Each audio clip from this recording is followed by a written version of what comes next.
Alright folks, the next stage I want to show you is the boiler has been sitting idle and then it's going to come back up to temp.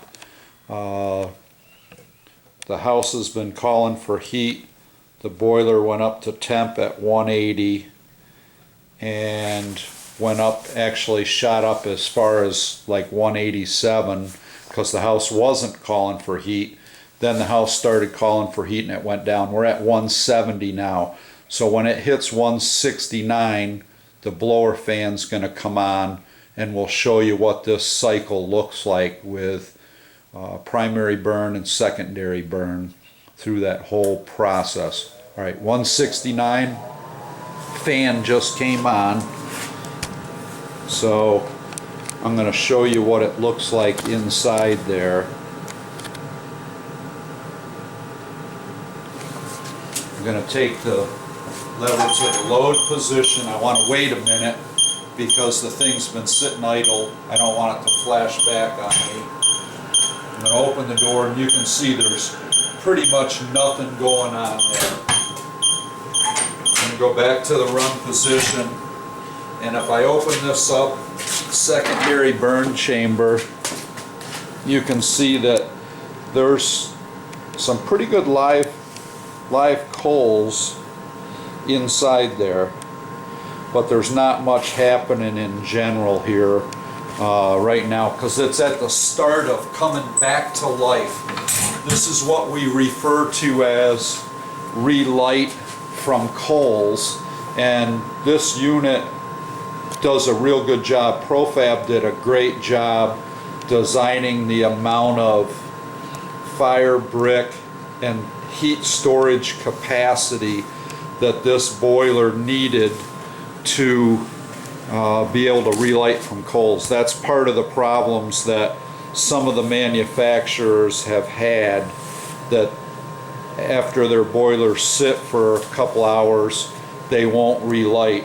I've had great luck with this Elite 100, even 4 or 5 hours during the start of the season, or when we had some warm weather for a few days in January this year.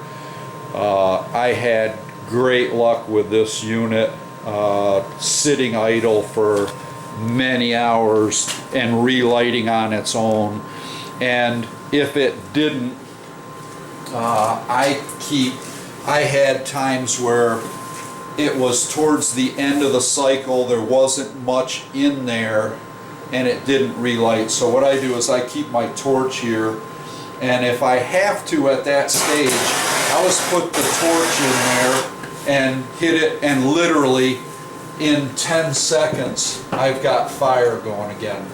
So I'm not sure how long it's been here, but I want to see where we're at now. If you can look in there, it's been a very short time and we got some pretty good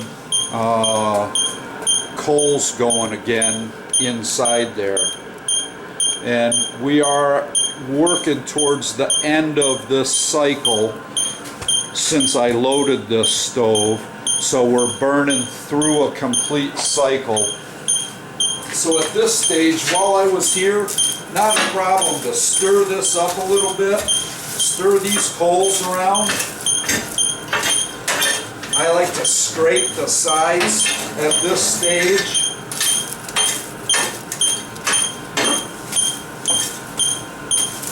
It's a pretty good chunk of wood right there left in here.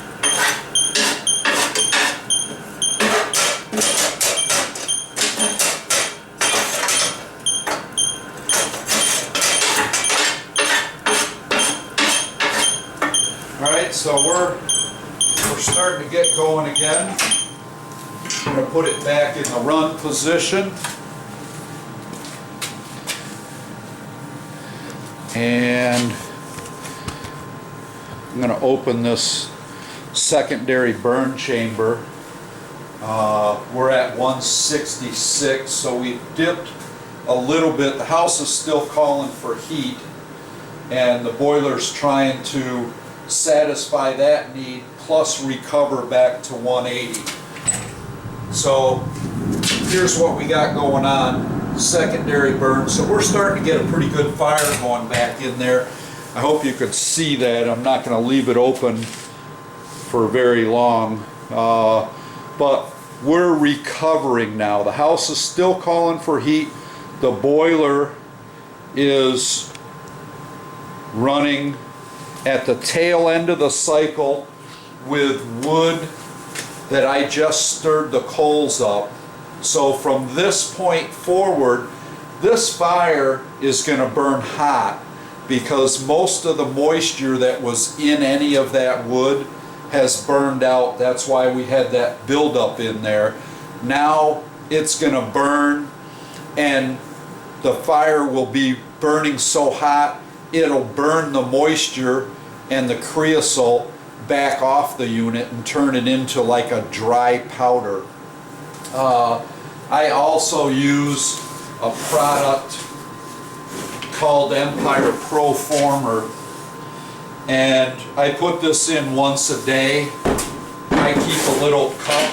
When I load the stove up in the morning, I take a little cup with about this much in it, and I pour it over the top of my fire, my wood, and that helps keep those tubes clean and keep stuff from building up there, because the cleaner those tubes are, the more efficient the heat transfer. That's what the intent of that is.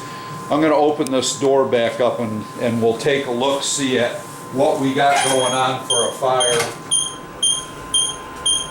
Alright, so we got pretty good coals up there going.